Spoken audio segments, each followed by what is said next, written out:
This episode of Techno Buffalo is brought to you by JackThreads. So up this week on Ask the Buffalo, we're going to talk about the rumored next Nexus or HTC One X5. We're going to talk about the iPhone 5, upcoming BlackBerry 10 devices, and when is Jelly Bean finally coming to the Galaxy S3? This is Ask the Buffalo. Let's go ahead and get started.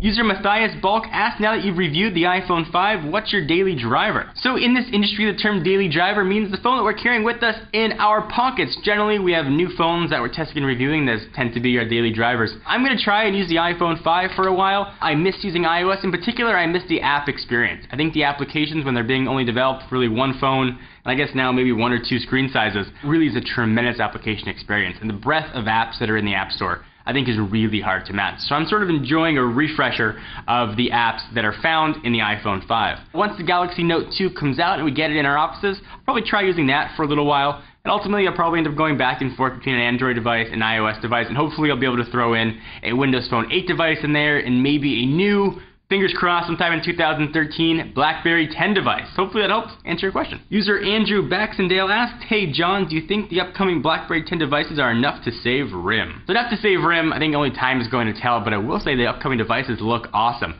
We saw a leaked video that Crackberry published late last week that actually showed two upcoming BlackBerry 10 devices. One that looks like a modern, all touchscreen smartphone running BlackBerry's 10, which is based on the QNX operating system. If you've seen QNX on the BlackBerry playbook, you probably think they just shrunk it for the phone. It actually looks totally unique and has new multi-touch gestures. You can make a right angle and you can peek at your email box. It shows running applications and it's true multitasking. I'm actually very excited to try it, but the device that I'm probably looking forward to the most is the physical QWERTY BlackBerry 10 device. It looks like a BlackBerry Bold 9900 with the touchpad removed and a larger screen and that awesome keyboard. I loved that keyboard. It was typing nirvana. Keys were clicky, I could feel what I was typing, and I loved it. I would sacrifice a smaller screen to have that awesome keyboard. So I'm really looking forward to getting my hands on that device.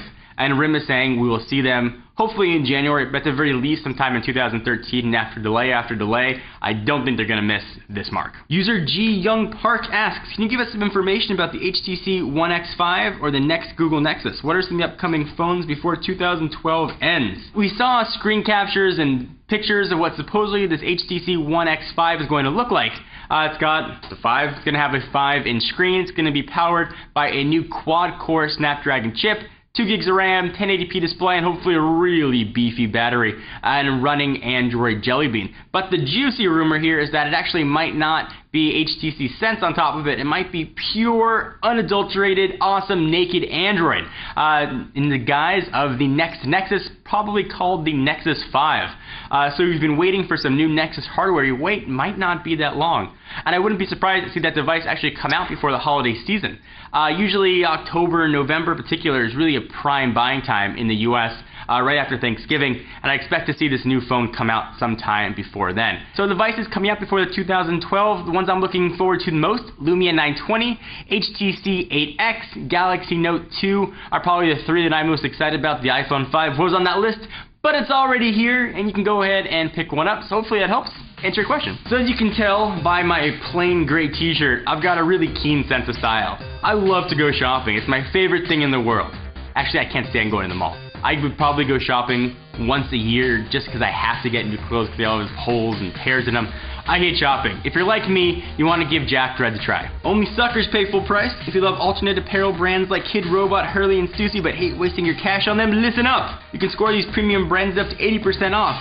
There's a new invite-only shopping club just for guys called JackThreads, serving up street, skate, and surfwear brands at prices that will literally melt your brain. There's a waitlist to join, but if you head to jackthreads.com/techno, you can get instant access right now. jackthreads.com/techno to give it a shot. User Drew1295 asks, I am a Samsung GS3 user and absolutely love the handset. However, I'm tired of waiting for the Jelly Bean update. I'm very interested in rooting and custom ROMs. What are your honest opinions? First off, I haven't been waiting that long. The device hasn't been out more than a few months, but I understand wanting the latest and greatest. Some of the unlocked versions, international variants of the Galaxy S3 already have over-the-air Jelly Bean updates, so presumably the US carriers are testing it right now. So if you want the pure TouchWiz Jelly Bean interface, then just wait a few more weeks, probably a month, and you'll be able to get it.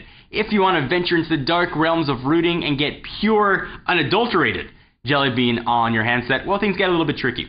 So you can root your device, which is essentially jailbreaking for Android phones. It can be a little bit more difficult. You got to go through and download some files and some drivers and jump through a bit of hoops, but it's not overly difficult. With a very simple tutorial, and you can search jailbreak whatever variant Galaxy S3 phone you have on YouTube, and there'll be plenty of step-by-step instructions. Once you have it rooted, you can go ahead and install what's called a custom ROM. Essentially, that's just a custom operating system. Now, you said that you don't want to wait for Jelly Bean anymore, but the bad news is there isn't an official build of Jelly Bean out there. There are a lot of them that are in beta. The biggest one is done by the Cyanogen team. It's called CyanogenMod 10, or commonly abbreviated as CM10.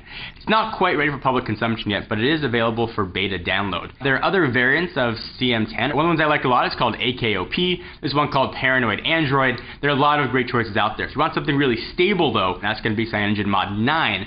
Which is based on Ice Cream Sandwich. Now, I know you're sick of Ice Cream Sandwich, but you are going to get that pure experience, and it might be a nice holdover until we get an official build of Jelly Bean from the Cyanogen team. So the choice is really going to be up to you. Rooting, though, is fun. You can do some damage to your phone, but there are ways to reverse almost everything you can do.